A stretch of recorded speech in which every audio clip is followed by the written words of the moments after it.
Ray, you're on mute, sir. I pulled a Brad. I did it to start the show, but here we go. I'm live from Colorado. We've got a show to talk about some soccer, some Orange County soccer, after a wild match that saw them pick up 3 points in Memphis. We're excited. We're ready to talk about this. Let's get into this. Welcome to the Podcast of Champions. This is the Orange and Black Soccer Cast.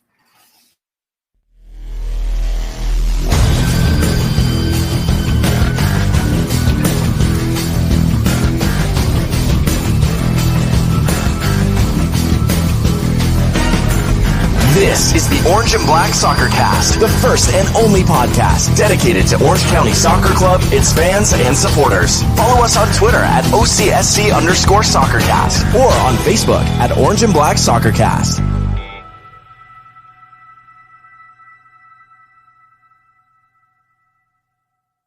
How's it going, Orange County? Welcome to another episode of the Orange and Black Soccer Cast, the first and only podcast dedicated to Orange County Soccer Club, its fans, and supporters. I'm your host, Ray Samora, and I'm here to take you through this journey as we discuss all things Orange County Soccer Club. Let's see who's helping me out this week. First, the original, Mr. Dylan. How are we doing, Dylan? I'm making fun of you and Brad there. I'm doing great, and what a result!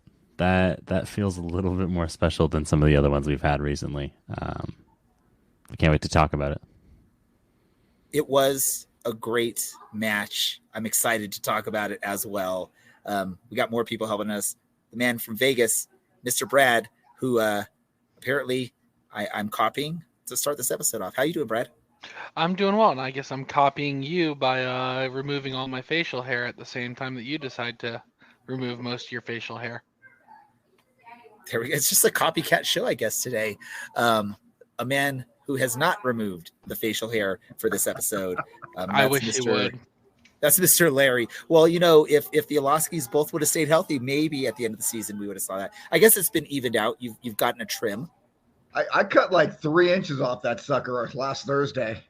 So, what a game this weekend. Oh, my word. Oh, wait, hold on. Let me check check the mute button. No, I'm good. Everybody can hear me.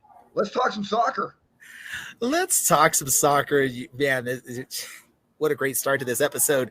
I'm the one that messes up by being muted on this. We have some amazing guests scheduled to join us, so hopefully, barring any technical issues, we'll get to talk to them. But before we do so, we've got to get into this amazing match that saw Orange County come from behind multiple times to beat Memphis in Memphis. Orange County goes down 2-0 early in the match, comes back to equalize, only to go down 3-2 just before the half. And then the second half saw basically a complete different story, a bunch of cards with no goals until a very late goal from Mr. Bryce Jamison to see Orange County come out victorious against Memphis. I'm going to ask you first, Dylan, when we're watching this match, Memphis scores that first goal, which obviously there had to have been a very weird, strange bounce for Shuttler to not stop that first goal of the match. But after you saw that, were you thinking, okay, this is one of those matches where it's going to be a long match to watch? Not necessarily. I think we conceded early enough in the game that I thought that Memphis would have a difficult time holding on for the entirety of the match. And, it didn't take long. McNulty was very, very unlucky to take one off the far post a couple minutes later. I was a little bit worried. I still feel like Shuttler could have done maybe a little bit better with that opening one, but it happens. Bit of an unfinished diamond at the moment, and he's been solid for the last while. I mean, he deserves his spot still. So, and as for that second goal that we let in, that was inches away from careening off, deafening Colin Shuttler, probably everybody else within the six, and making its way probably back to the half line. So, hey, Brad was laughing right now because I was reacting. I think a bug flew down my back. No, I was reacting at the careening off the crossbar and going into a different stratosphere. Okay. You just happened to laugh at the exact time that I'm freaking out about a bug. Everything's not about you. Let it is all about me. Let's talk about this because let's admit, I'll talk to you, Brad. Colin Shetler probably didn't have his greatest performance in between the posts for Orange County. I think that first goal maybe bounces off that weird patch of grass that's covering the dirt on the baseball diamond. He also had a goal where the ball just sort of sits in front of him and a defender, and somehow Memphis is the one that gets their foot to it. How would you rate Colin Shetler in this match? And then again, just your overall thoughts on this match. Overall in this match for Shetler, I'll give him out of a 5. I'll probably give him a 3. I don't blame him for the first goal, and the third goal is kind of a cluster anyways, that you can't necessarily pin that one entirely on him. I think that's more the defense than it is Shetler. The second goal was just a very difficult executed shot that I believe it's Buckmaster who made that goal. That is, all hands off to him. That's a goal of the week candidate from me. And then the second part was the entire game score for Orange County. You know what? This has probably been Orange County's most impressive performance, coming from behind multiple times. And this team fought hard for this, and we just saw on our screens the McNulty goal. You know, that guy carried 2 dudes across the pitch, and then scored against the goalie. It was an amazing goal, and you cannot take anything from him there. Larry, let me go to you. Brad's talking about the McNulty goal. Amazing goal. Probably a really good show of his expertise, his experience as a player. But let's not discount the pass made by Kyle Scott there. That pass has to go in an exact location for that whole play to set up there. A very long pass. What were your thoughts? Who are you more impressed with in that? The pass from Kyle Scott, or the knowing what to do with the ball once it got into that position from Sparky? Mark McNulty showed that he is a professional goal scorer. That is what he has done now 97 times in league play in his career, and I think that's goal number 129 in his career. That was, I mean, the pass from Kyle was fantastic. Obviously, I mean, he had a tiny window, he put it in it, but the way Mark ran through those guys, and then just, I mean, look, you can see it right here. He's running for 20, 25 yards before he even touches the ball, screens a player out, beats the goalie. That is a professional goal scorer. That is what he gets paid to do. And he did it about as well as we have seen anybody score a goal all year. It was fantastic, and so excited to see him. That's 2 games in a row that he has scored. He has opened his account. I think the floodgates are about to open for Mark. Let me go to you, Dylan, because we're watching the replay over and over with this Kyle Scott pass to Mark McNulty for the goal. And anytime it pans by, you see Coach Carlson with his arms spread out wide. What do you think he is asking, or what do you think he's saying at that moment when his arms are spread out like that while that pass is being made? I wish I had an idea, but I'm instead just going to imagine that he knew what was about to happen and was preemptively celebrating. So I'm going to task our listeners that are listening live to this, share with us just your best quotes of what Coach Carlson is thinking or saying in that moment with his arms spread out wide as that pass travels from Kyle Scott all the way to Mark McNulty. Brad's got an idea. Yeah, he's saying to stretch the field. All right, saying stretch the field. And we see Larry went, I believe, in the comments on YouTube and said that he's saying goal. Like 10 seconds before that ball is going to the back, and not 10 seconds, maybe 5. He's already yelling goal is what you're saying.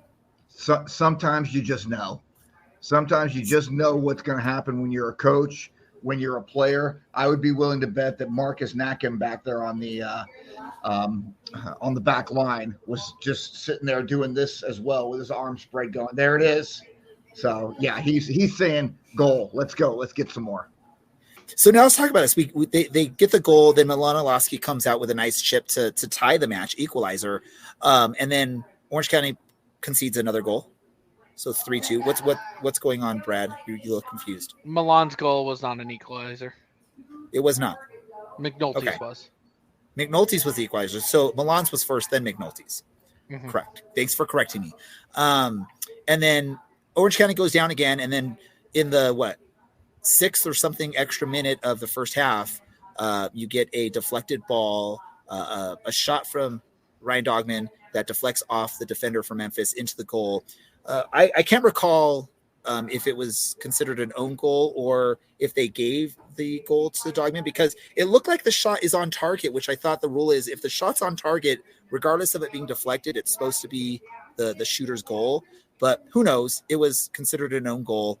And you go into half, like I would assume most Orange County fans are going into the end of that first half of like, okay, we've dodged a bullet. We played pretty poorly on 3 conceded goals, and somehow we're even with this team going into the second half. How confident were you, Dylan, going into that second half, the fact that Orange County was able to equalize right before the end of the first half?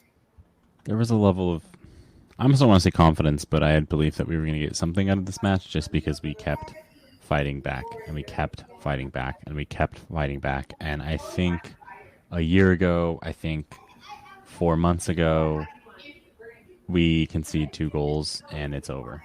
We concede a goal and it almost feels like it's over. And instead we just keep coming back. And it's been a long time since we've done that. And we look good for once. And we goaded them into, I think, being frustrated. And in their defense, if you've scored 3 at home, you probably expect to win every single match. And instead, it was us who seemed to deal with the Memphis Heat a little bit better. Because the second half was pretty chippy. A lot of cards being shown. I know Memphis fans felt like they were cheated in this match, but it seems like there was a legit reason for most, if not all, of those cards that were happening. A lot of those calls. Yes, there were some iffy moments where maybe an Orange County player is playing tough or physical against a Memphis player and vice versa. What were your thoughts on that second half, the chippiness? Do you feel like it was a fair outing and performance from the ref in that, trying to play it equally? Obviously, fans get upset, but it's not an easy job, right? Yeah, I'll field that question. Contrary to what the broadcasters were saying, the ref did have a very, very, very tough job there. I think, especially given the fact that in the second half, like you said, it was getting chippy. Kelly's second yellow card definitely was a yellow card, contrary to what the announcers were saying. But the other yellow card of the second half, I don't remember the name, but when Partita fouls and then he gets kicked up into, yes, that's a red card. It should be a straight red. Retaliation, a kick is always going to be a red there. I still would like to see Partita get a yellow because I really did think that foul was extremely excessive, and it was worth a yellow. Bruno Laca, that was his name.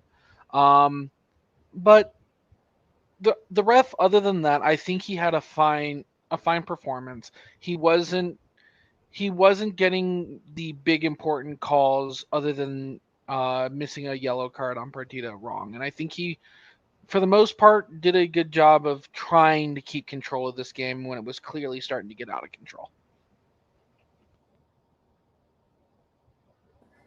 And Larry, I'm going to go to you on this last question right now. And this is about that game-winning goal from Bryce Jamison. Thomas Amon gets that pass, controls it, turns, sees a running Bryce Jamison, makes a perfect pass in that situation. And then what we see, Bryce Jamison turns on the Jets against a tired Memphis squad who's playing 2 men down. There's no way that he misses that goal, right? And he does score it, obviously, but how nervous were you in that situation? Were you confident? Were you slightly nervous? Were you scared that he's going to blow it? What was your thoughts? I was, as soon as I saw Tomas chip that ball over the top, I did a Morten Carlson. I literally hopped out of my chair and said, let's go.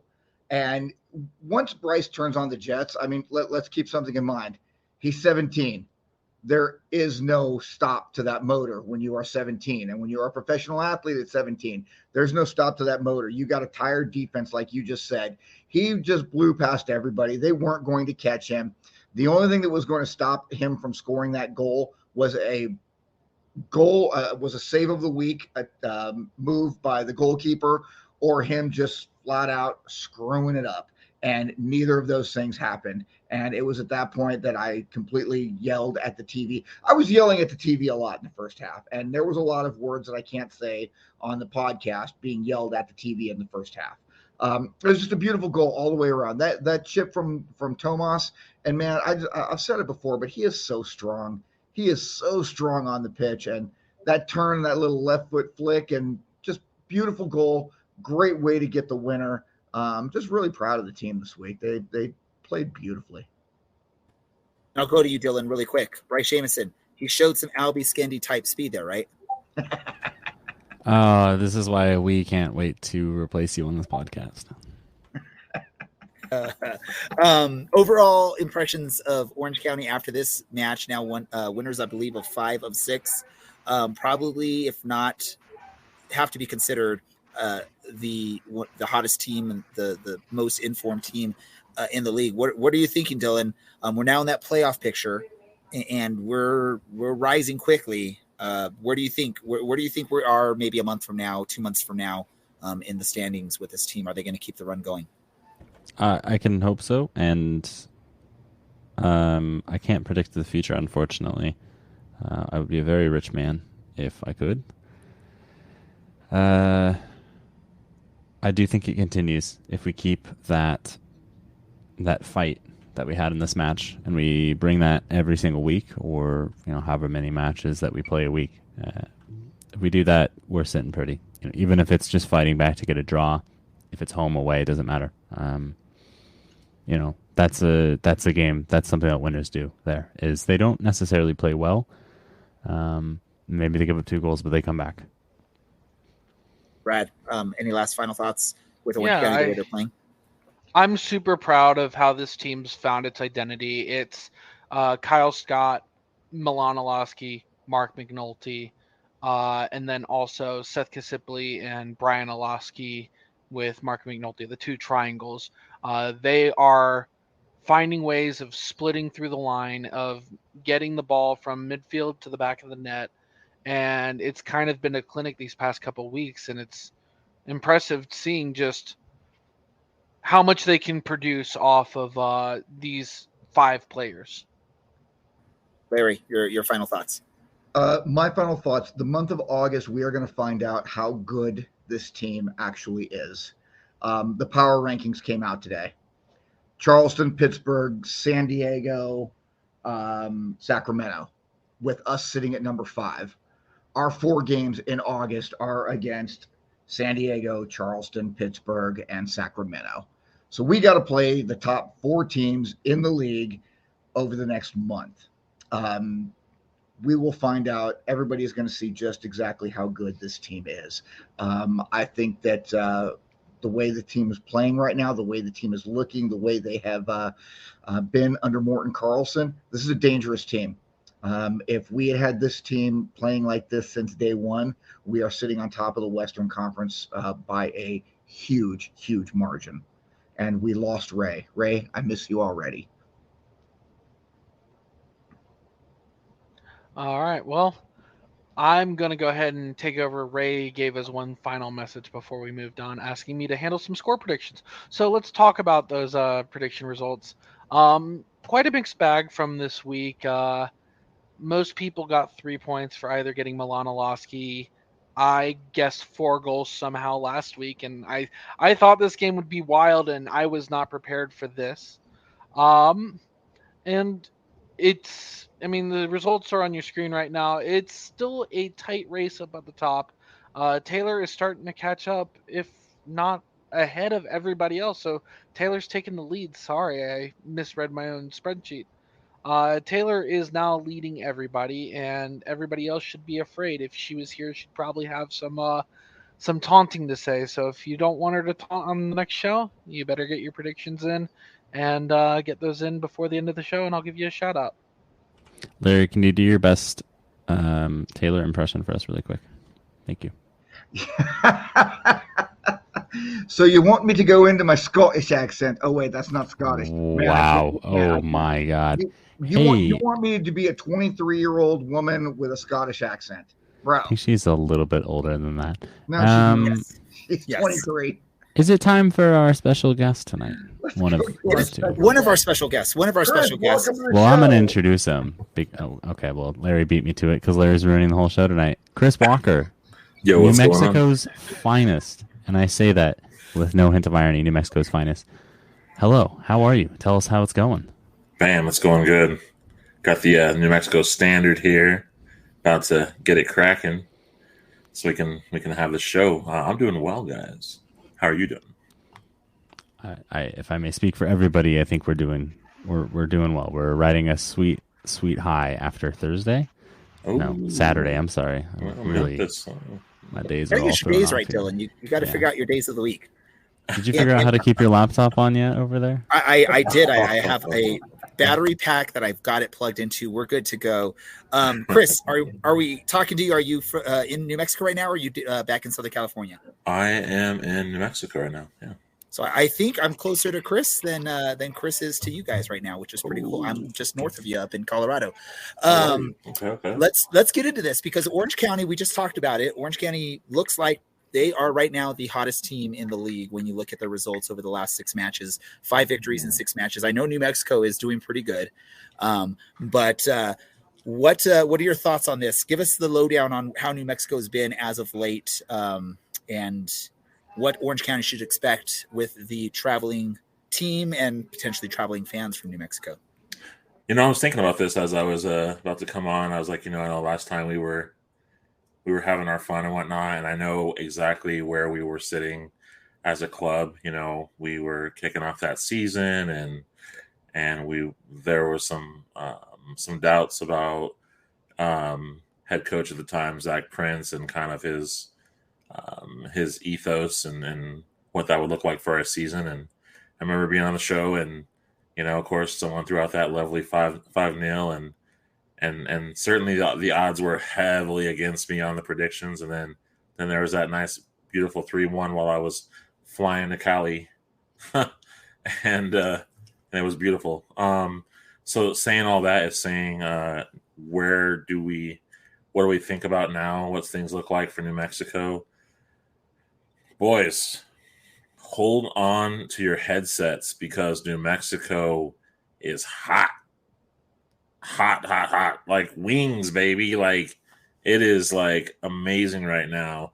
New coach, Eric Quill, which you guys are familiar with, obviously, if you followed a little bit of USL League One back in 2019 with North Texas, won the championship with your boy, Romualdo Damas.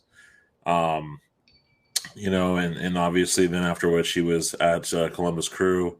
He has come here and he has changed the confidence of this club easily.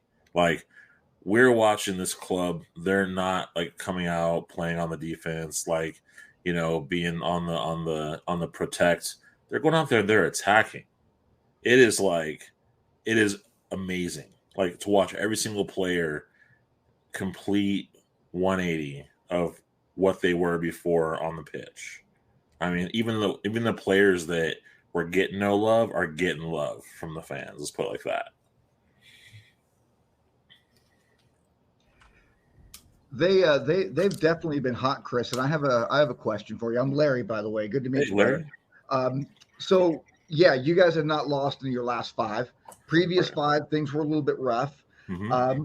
I'd just like to point out to you that the last time somebody came to Orange County and they hadn't lost a game in their previous 5 matches, that was Monterey Bay, who has not won a game since. So how's that going to feel when you go home with an L in your back pocket and your season taking a huge downturn because you got smacked up at the Ship? Well, last time we went to Orange County, we stole one from you, I believe, and that was so we're not in that same category. Let me just say this. Trust me, Larry, you cannot go toe-to-toe with Chris. Chris is going to be able to come back with anything you're going to get at him. He's very knowledgeable about not just New Mexico United, but USL and soccer in general. He's a smart man. You cannot get anything by him. I'm telling you The right now. only L I would leave with leaving your stadium is the fact that y'all don't have those hot dogs anymore at that stadium. Those real good hot dogs. We had hot dogs. Yeah. Is that a loss, though? It is a loss. It is truly. You know, if we go. can't go there and enjoy some cuisine while we get that dub, that's a loss. All right. Let me ask you. Chris, Go ahead, Dylan. Producer Andy would probably want me to reiterate that New Mexico is 4 from 5 for wins, with a draw in the middle there in their last 5. And prior to that, it was 4 for 5 in terms of losses with a draw there. Is it safe to say that the ghost of Troy Lesesny has finally left New Mexico, and instead of drawing every game, you guys are now, is it too much feast or famine, or is this all down to Eric Quill? Man, it's Eric Quill, dude. Eric Quill has literally come in, and he has changed the confidence. I mean, like I said, it's to know what it was to see even his first couple of games, to see the boys changing directions. I mean, players playing harder. Not too many silly mistakes. I mean, look, when we went out to Vegas and obviously we had that game in the pocket and then we let them score, that one was like, oh, no, come on, And then from there, it was just, what do we do? We went into the Derby rivals' house, got that 3 points in that grand finale back-to-back years, that nice fireworks show that we always love there. And it's been nice since then, man. And he has challenged them to play much differently. And one of the things he'd said in the presser the other day was he challenged them to go toe to toe with the first team in the division and show that they belong just the same. And I mean, you guys kind of caught the highlights. Should watch the game though. 3-0 looked so nice. It was great. I am not dreading any Oloskis this time. Something like that.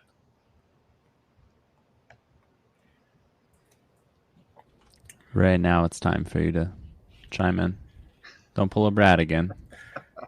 Sorry. No. I was just trying to figure something. I had a random video on another tab on my computer playing, so I apologize if I get confused right now.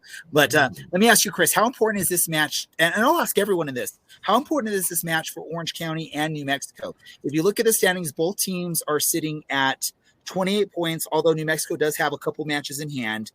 But at the end of this weekend, both of these teams have a shot at being fourth in the league if they can pull off this win and some other matches go their way. San Diego, Colorado Springs, if they result in a draw. If Oakland loses, then either of these teams could be sitting fourth. How big is it for both New Mexico and Orange County to have that chance to move up and that high in the table from one match? Undoubtedly, it's a big game for both teams. I mean, it's things are getting a little shucking up, if we will, at the top, and this is the time when we would really need to be able, or even Orange County would need to be able to kind of make a move, right? I mean, the worst thing that could come out of it for you is drawing at home. Obviously, we'll get a point and we'll still, stay unbeaten. So will you. But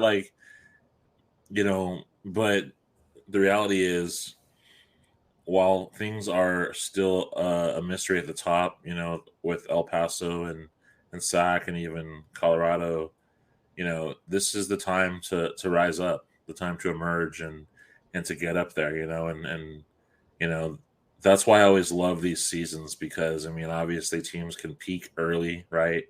And if you think about it, Open Cup really didn't do any love for any of the teams that are at the top, other than maybe SAC, you know what I'm saying? So it wasn't like there's any other reasonings out there, and fallbacks. Yeah, that's right. But it's huge. It's a huge game, right? And so that's the biggest thing. I love that y'all did what y'all did to Memphis. That was certainly a statement game for you.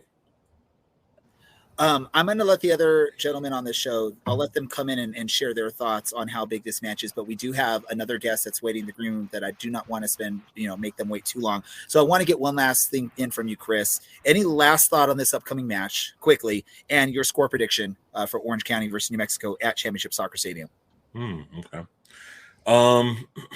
Last thoughts on this match. Honestly, I think we're just going to come out swinging. I think New Mexico, they're taking that momentum now, and so you're going to see virtually a different team. I mean, this team, the way they played, could honestly probably go toe to toe with any of the top 5 teams easily, and so that's going to be something definitely to keep your eyes on.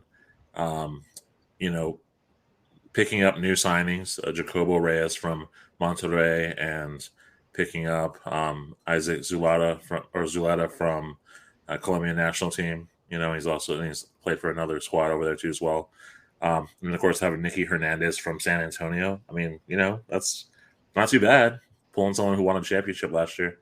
The boys are playing hot, and I wouldn't doubt it if there aren't any more Eric Quill mainstays from North Texas or wherever else he's got in his books coming around eventually. So hot times, guys. Make sure you got your citrus for those hot flavors in your mouth.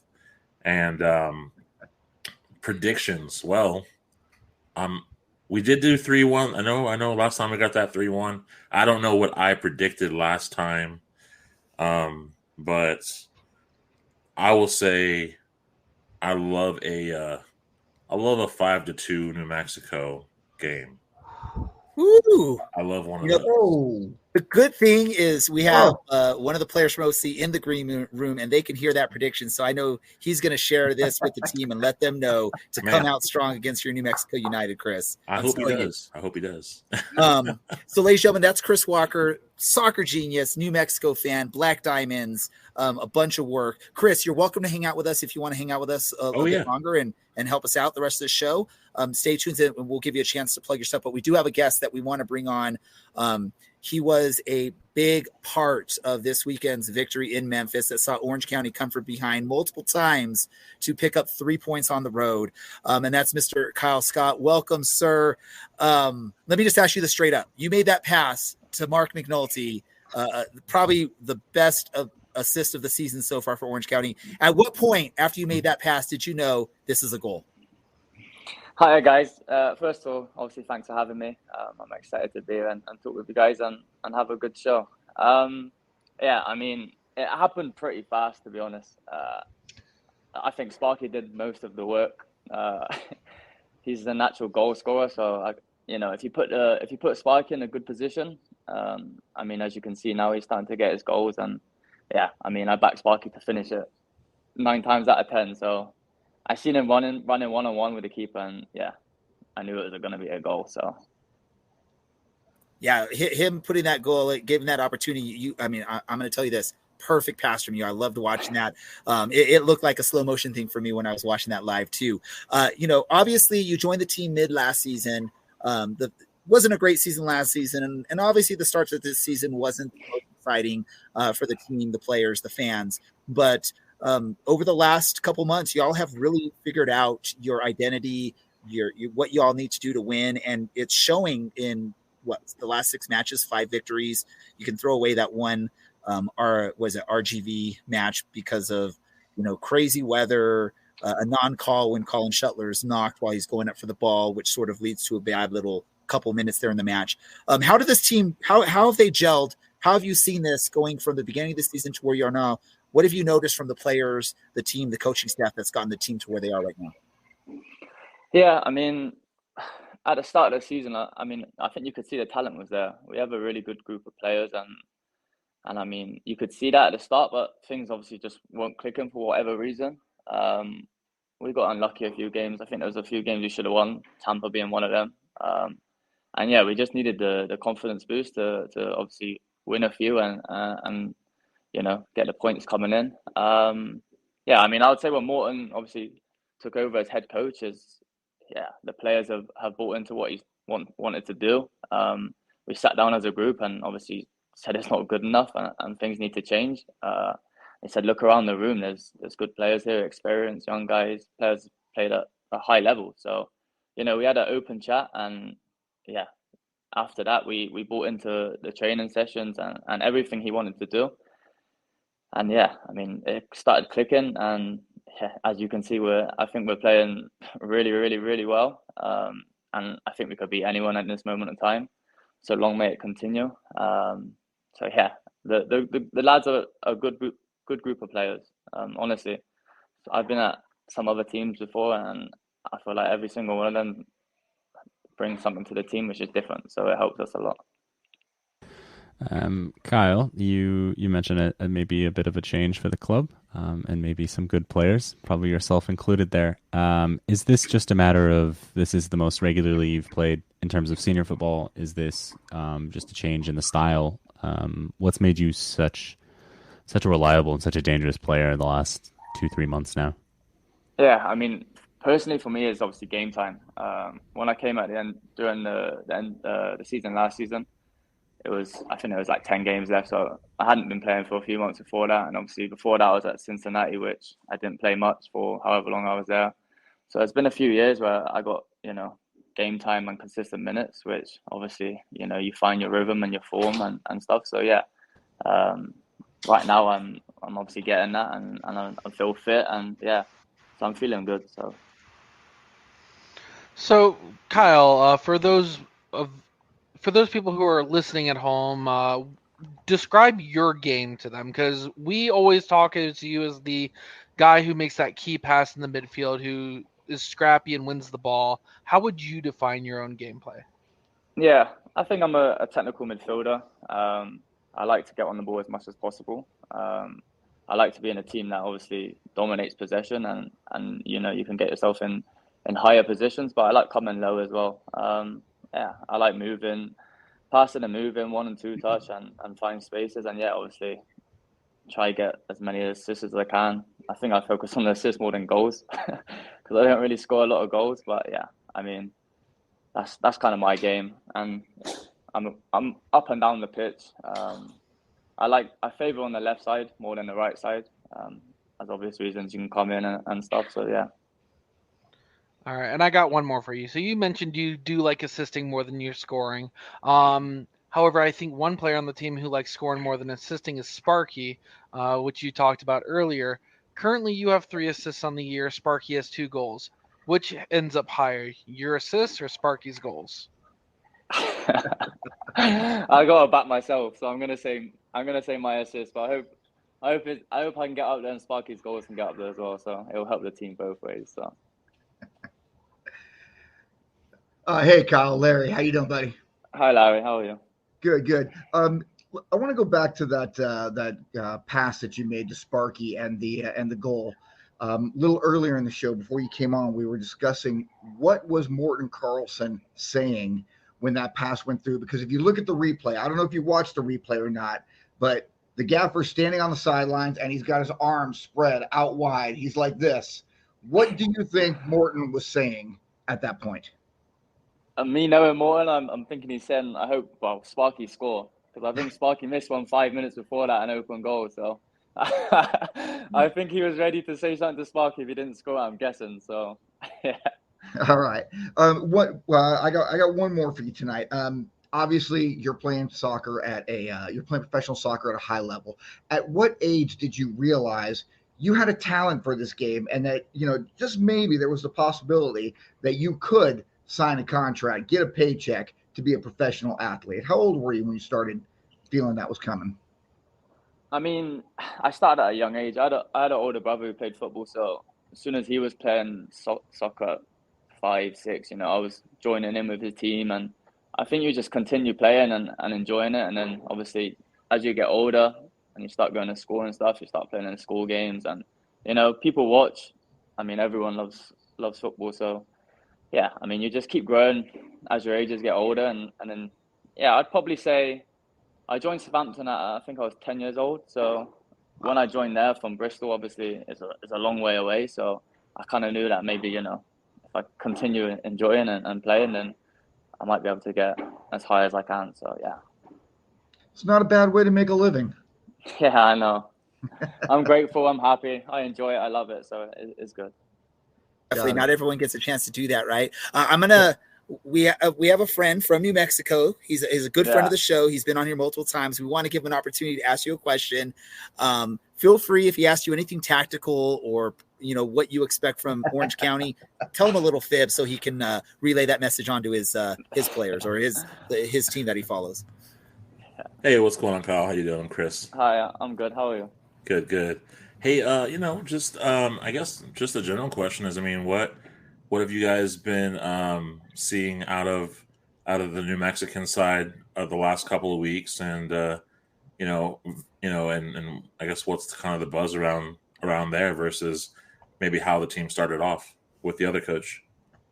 Yeah, I mean, I feel like we focus on ourselves a lot more because we're playing good and we trust ourselves. So I'll be honest, I've seen the results of New Mexico. I've seen them doing well, but I mean, I'm pretty sure the last 7-8 games, I think we've got the most points in the whole league at the moment. So, I mean, yeah, we know they're winning games, and obviously we played you guys close to the start of the season, and you guys got us then, which, yeah. No, we won. Yeah. But I'm sure this Saturday, yeah, we're different. You guys are different, but yeah, I'm pretty confident we'll come out on top. So yeah. So let me ask you this, Kyle, because we were talking just before you came on to the show about the opportunity for both Orange County and New Mexico. Currently even on points, although New Mexico has a couple of matches in hand. But by the end of the match, you potentially can move up to 5th or even 4th in the table, based on other results in the league. How does that motivate you? How does it motivate the team to really work to get the 3 points in this match? Yeah, I mean, it motivates everyone. I think, obviously, we spoke about we're only 7 points off being top place. So, I mean, when you look at it like that, we're not far off it at all. So, yeah, obviously, when you're winning games, you get the extra buzz and you're excited for the next one because, obviously, when you're in good form, it's hard to stop. So, yeah, we take each game as it comes, but, I mean, every game is 3 points and they all matter. So. Well, we hope it's 3 points come Saturday. Away from the pitch, we always have a bunch of nonsense we'd like to ask players and get to know you guys a little bit more. Yeah.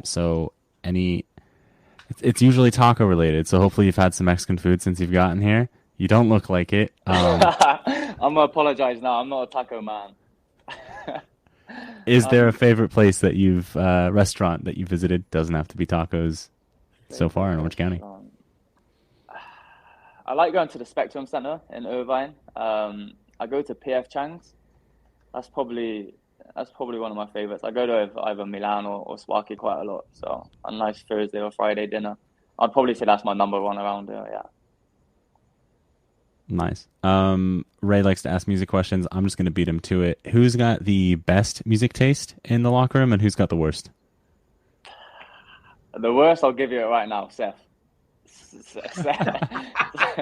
I'm sorry, Seth. I'm sure he's going to see this, but when he's on the aux, you don't know what's going to come out. So he's down there. There's a few players that's never been on it, so I can't really judge them. The best. Seth's normally always on it, so it's actually quite hard to see who is the best. You come in at 8 a.m, and he's already on the speaker, so it's quite tough. But I'd put myself up there. I've got some good taste in music. Ashish, I like when Ashish is on there. We let Thomas pick a few songs sometimes, which is different, but I don't mind it. And probably Kevin as well. The rest, I haven't heard of them, so I can't judge the others. Let me just say this really quick, Kyle. You're not the first person to say Seth has the worst taste in music, so you're not alone on that one. It doesn't surprise me. So we've heard from others. Go ahead. No, sometimes he does play some good stuff, but it's just, honestly, you don't know what's going to come out of it. So we've heard from others, and you mentioned you have some decent taste. What are, if you were to open up your Spotify or your Apple Music right now, what song would play if you opened up and started playing right now? I haven't got a favorite song. I listen to people like Stormzy. I don't know if you heard of him. He's English over in England. Obviously, you have Drake. There's a guy called Little TJ I listen to. So I can't give a preference of a song, but there's a few artists I listen to. A couple final ones, I think. You're no stranger to the beach. I mean, you were in Southampton for a little bit. What's your favorite place in Orange County you visited so far? Laguna Beach is up there. I like going down to the beach. I like the sun. Obviously, when I've been in England, it's always cold. So even now, I like coming outside because it's warm. So I take advantage of it. But I would just say a day in the Laguna Beach, after training, if we have a day off or something, I like going down there. It's really nice. I'm sure it beats Newcastle, and I know it beats Cincinnati. So we're glad you're enjoying the most of it. And then the final one I ask every single person that comes on the show, Kyle, what is your favorite vegetable, and how do you prepare it? You know what? I'm gonna say it now. I seen Sparky's last week, and he said sweet corn, and I would go with him until you said it's not a vegetable. So I'm gonna say I wouldn't prepare it. I'm a terrible cook. I don't cook. I go out or order stuff, and I'll be honest. But I would probably say it's plain and simple and boring, but broccoli. I respect it. That's a solid take. Yeah. I will say, at least having that you've spent time in Cincinnati, you didn't come back and say spaghetti with chili on top of it, because apparently that's like every kind of food type to Cincinnatians. Yeah, they loved it. I actually never tried it because I refused. I just didn't like the look of it. I got forced a number of times, but yeah, I said no thanks. So good decision. Kyle, I want to give you a moment right now to just share any thought on your mind. Say anything you want to say to the fans that may be listening live. They may listen later on the podcast version. Any message you have for them? Yeah, obviously come out on the weekend. We've got quite a few home games coming up now. So, the boys are playing good, and the support you give us obviously makes a huge difference. So the more of that, obviously the better buzz and the better we play. So yeah, we appreciate it. We notice it. And if you guys keep coming, hopefully we're entertaining you and keeping you guys happy, and, hope have a strong end to the season and do what we all want. So yeah. There we go. Everyone, thank you once again, Mr. Kyle Scott. Hold on. Midfield. There we go. Before we let him go, Kyle, in following you on Instagram, you post a lot of golf shots, a lot of photographs from the golf course. So 2 questions in regards to that. 1, what is your handicap? 2, what's your favorite course that you've played in Orange County? My handicap, I'm off 10. I expect better of myself considering how much I actually do play. I love golf, and there's a few of us on the team that play, so it is good. Favorite course, we played Monarch Beach a few times. That was really nice. And there's Trabuco, I think it's called. That's my 2 favorite. But I like going to Palm Springs. If we have a day off, and whenever we do, or we like going out there. Yeah, I know I do post too much golf, but it happens. That's a quality problem to have. Have you played Harris Creek yet? Yeah, I played Harris Creek. Me and Danny used to go there a lot. That's a really nice course, but it's so hard to get on at the moment. It's crazy. Every time you look for a tee time, you have to book for like 6 weeks in 6 weeks time. So other than that, it's a lovely place. And they have good food there as well. So they do. That's why I'm actually having my wedding there, but that's another story altogether. Oh, lovely. That'll be a great day. It's going to be a good day. When is the wedding? October 11th next year. Okay. I'll remember that. Yes. Long time away. Long time away. We got time. Yeah. So once again, everyone, that's midfielder for your Orange County Soccer Club, Kyle Scott. If you don't remember, the man that made that amazing pass to Sparky this past weekend for one of the great goals. Kyle, thank you so much for taking some time and joining us. Keep up the great work with the team. Pass the message on that Chris is calling you guys out. I think you guys are going to blow it. And we look forward to this match. And thank you so much, and look forward to talking to you again soon. No worries. My pleasure. Thank you, guys. See you on the weekend. Kyle. Thank you. Perfect. Perfect. Awesome answers from Kyle there. It's always awesome to learn and hear from the players, and Kyle was a great guest to have on here. I want to get back to really quick what we were talking about right before Kyle came on. We gave Chris an opportunity to talk about how important this match is, being that these teams could wind up in fourth place by the end of the results this weekend. Each of you, Dylan, Brad, Larry, quick thoughts on it. Based upon what our schedule is in August versus what New Mexico's schedule is in August, and this isn't a smack talk or anything. Again, we have to play the 4 best teams in the league in the month of August. I feel like this game is a must win because we cannot go into those 4 games with a loss in our back pocket. We need a point at minimum going into those 4 games. And that is why this is probably going to be one of the most important games of the year for us, I believe.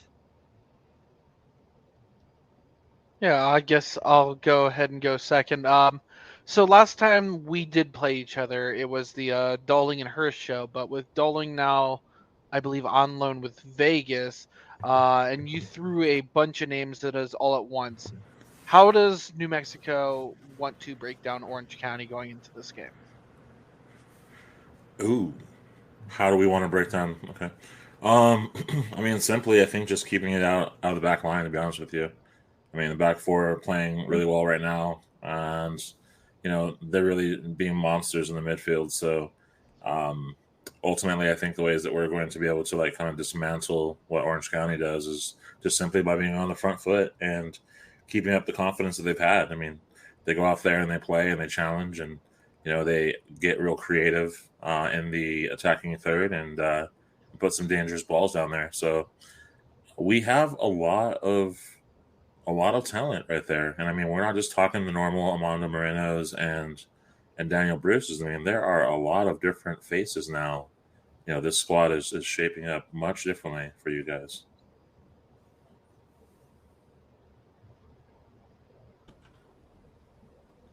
Dylan, do you have any last question, comment before we go to our match predictions? I'll just say what the power rankings say, even those are meaningless, but no one's taken more points than Orange County in the last 8 matches. And look, we've shown that we can fight back against teams in difficult situations. We've shown we can win matches for once. It's a big test here to show that we can actually win against the better teams in the league, and that if it goes well in August, I would expect Orange County to be up there for the conversation of maybe getting a second star sometime late November. And if it doesn't go well, then, analyze, hope you stay in the playoffs, and try it again next time. I mean, we did just beat the fourth place team in the East. So we've shown that we could beat some of the higher up teams. I know we always like to say the East isn't as good as the West. I'm sure Chris would agree, but we just beat the number 1 team in the West. Okay. And then there was silence. Yeah, he just shut me up there. That's coming when Chris is on. He knows what to say. Let's get to our score predictions that go to each of you and just share with us the final goal score and who's scoring first for Orange County. Chris, feel free if you want to just share who's scoring first for New Mexico if you're picking them to score goals, although that would be a very bad choice. Dylan, you go first. We go 2-1 Orange County. Why bet against Milan? He showed us on Saturday why we always pick from first. Brad? It worked for me last week, so I'll just replicate it and hope that it goes again this week. 4-1 Orange County. Sparky scores first. Larry? I got to stick with it. 6 games, 5 predictions of 6 games, 5 wins, 5 predictions of a 2-0 loss by Orange County Soccer Club. So I'm sticking with what's working for me. 2-0 New Mexico. Gambler's fallacy right there, guys. Coming from the guy who lives in Nevada, that is a gambler's fallacy. Dylan loves those type of predictions, though, so that's why he's happy right now, smiling. Chris, what's your prediction? Man, look, I'll go ahead and knock it down for you guys. I mean, 4-2 New Mexico win. And as far as the score goes, love to go ahead and say Mondo Moreno gets number 7 is getting himself closer and closer to that golden boot race that isn't going away anytime fast. Well, for my prediction, here's what I'm going to go with. I'm going to go 3-1 Orange County, and the first goal of the night is going to come from Brian Olowski. And let me ask you this, Chris, because we did this recently with our friends from down in the valley. Would you like to put a little wager in this match? The losing side does a donation to a charity of choice from the winning side. Okay, I like it. Yeah, let's do it. And We'll do simple. It could be like simple, like a $20 or $25 bet on this. Yeah, what you guys can do when you He's already picking the donation location. He's that confident in New Mexico. Yeah, well, folks. I mean, what you guys could do is you guys could totally, hit up our Black Diamonds and Pearls, Yellow and Black back to school supply drive, and help us with some school supplies for the kids here in the in our international district that we're doing a watch party for in 2 weeks. Really quick, we'll do that, and I think people will actually, we'll share some information, provide that to us. We'll tweet it out, thread it out, whatever other social media there is that we can do. We'll share that information. People can make donations to that. I like Larry's idea in the back chats here. Maybe we bet beards. Losing side, either Larry or Chris shave off the beards. What do you think, Chris? Yeah, I could do it.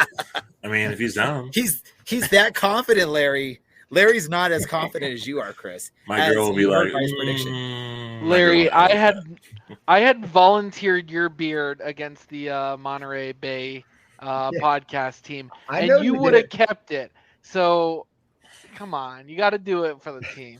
I did it on my own accord.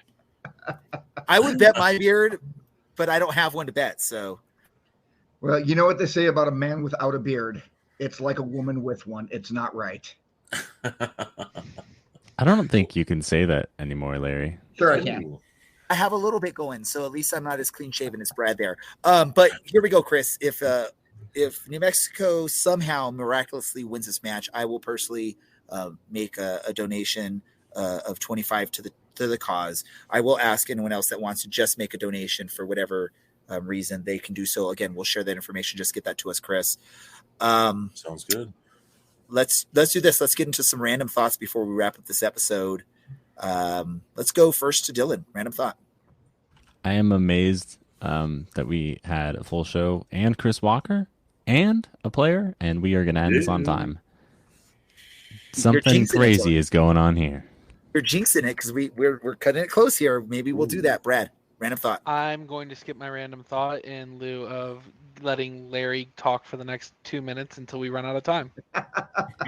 Larry, go for it. No, I meant to ask you earlier. Hey, Chris, I am a Sunderland fan. I am all about the Black Cats. Did you go to the game? Yeah, I was at the game. It was really nice.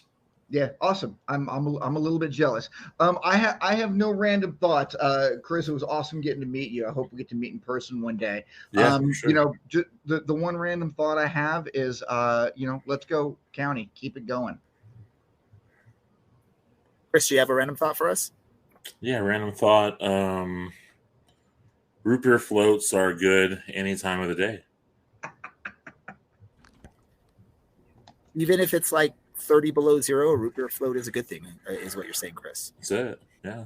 I'm concerned that Chris is waking up 6:30 in the morning and going, you know what sounds great right now?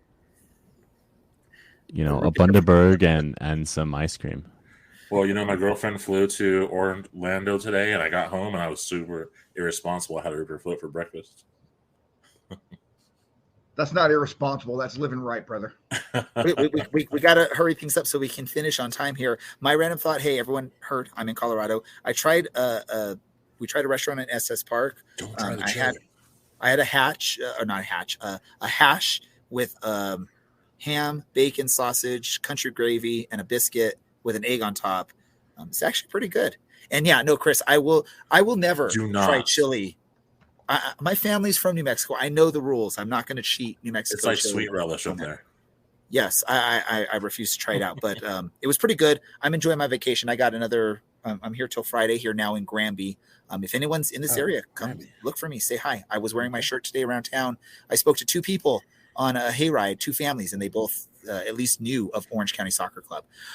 With that said, we're going to wrap things up. I want to thank all of our guests tonight, including Chris Walker, New Mexico expert, and Black Diamonds, Kyle Scott, midfielder for Orange County Soccer Club. I also want to thank Dylan, Brad, Larry, and our producer Andy for everything, plus all of our listeners that participates in the chats. This is the Orange and Black Soccer Cast. I told you, Dylan, you jinxed it. We are